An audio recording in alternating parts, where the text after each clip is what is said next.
جی میرا سر تیسرا سوال ہے کہ پاکستان میں کورٹ میرج کے کیسز ہم بہت زیادہ دیکھتے ہیں، جی جی تو اس میں کیا جیسا کہ ہمارا کانسٹیٹیوشن کہتا ہے کہ پاکستان میں جتنے بھی قوانین ہیں وہ قرآن اور سنت کے تابع ہوں گے، تو کیا اس طرح کے کنٹیکس میں یہ کورٹ میرج کا جو قانون ہے یا کورٹ میرج کا ایک طریقہ کار ہے یہ صحیح ہے؟ اس کو آپ کس نظر سے دیکھتے ہیں؟ بسم اللہ الرحمن الرحیم۔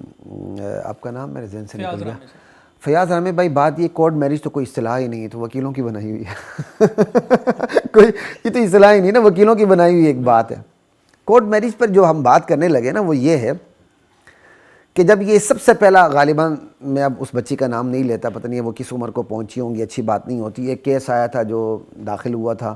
ٹیچر کے ساتھ، اس بچی نے شادی کر لی تھی، پھر یہ کیس بنا، اس میں پھر ہماری لاہور ہائی کورٹ نے یہ فیصلہ دیا کہ لیگل ایفیکٹ ہے اور اس کا نکاح ہو چکا ہوا ہے۔ خیر نیچے ایک اختلافی نوٹ بھی آیا تھا،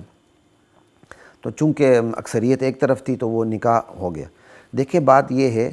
کہ اس ملک کے اندر اکثریت جو ہے وہ حنفی اسکول آف تھاٹ پہ عمل کرتی ہے، جو قرآن و سنت کے عین مطابق ہے۔ بات یہ کہ نابالغ لڑکی اپنی ولی کے بغیر شادی نہیں، نکاح نہیں کر سکتی، جو بالغ ہے تو وہ بھی اپنے گھر کے ہوتے ہوئے اس کا نکاح ہو جائے تو یہ اس کے اندر اخلاقیات کا خیال رکھا جاتا ہے۔ لیکن اگر کسی نے اپنے گھر کو نظر انداز کرتے ہوئے خود نکاح کر لیا تو پھر سرکمسٹانسز کو دیکھا جاتا ہے کہ کن حالات میں اس نے نکاح کیے، کیا اس کے گھر والے اس کو نکاح کرنے نہیں دیتے تھے یا اس نے چھپ کے ویسے ہی بھاگ کے شادی کی۔ بہرحال لیگل ایفیکٹ ضرور ہوتا ہے، وہ نکاح ہو جاتا ہے، کیونکہ قرآن کریم کے الفاظ بتاتے ہیں حتیٰ تنکح زوجا غیرہ، کہ جو بالغہ عورت ہے وہ اپنا نکاح خود کر سکتی ہے، ٹھیک ہے نا جی۔ تو پھر اس حدیث کو اسی کے مطابق بنانا پڑے گا، تو لا نکاح الا بولی، ان کے ولی کے بغیر نکاح نہیں ہوتا، اس کا تعلق نابالغ سے ہی ہوگا، بالغ کے ساتھ نہیں ہوگا، کیوں بالغ کے بارے میں قرآن کہہ چکا ہے۔ یوں ایک تطبیق پیدا کی جاتی ہے قرآن و سنت کے اندر، کیوں قرآن کو آپ ہٹا نہیں سکتے اور سنت کو اس کے مطابق کرنا پڑتا ہے آپ کو، ٹھیک ہے، عربی قواعد کو سامنے رکھتے ہوئے۔ لیکن جو ایک سکم رہ گیا عدالتی فیصلے میں اس کی بات کر رہا ہوں، بالکل لیگل ایفیکٹ ہے، نکاح ہو چکا تھا۔ لیکن اگر میں ہوتا یا اس دور میں ہائی کورٹ میں خطیب ہوتا تو میں یہ ضرور مشورہ دیتا آنریبل ججز کو، اگر مجھ سے مشورہ لیا جاتا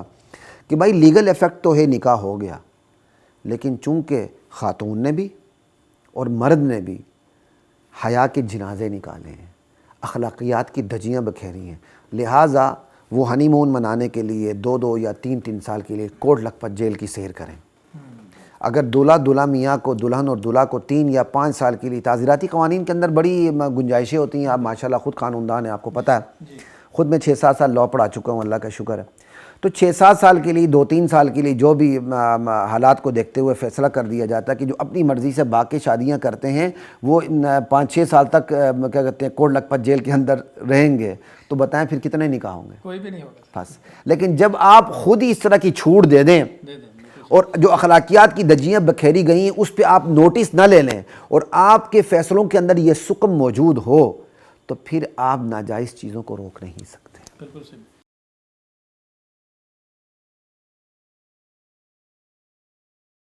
وَلَقَدْ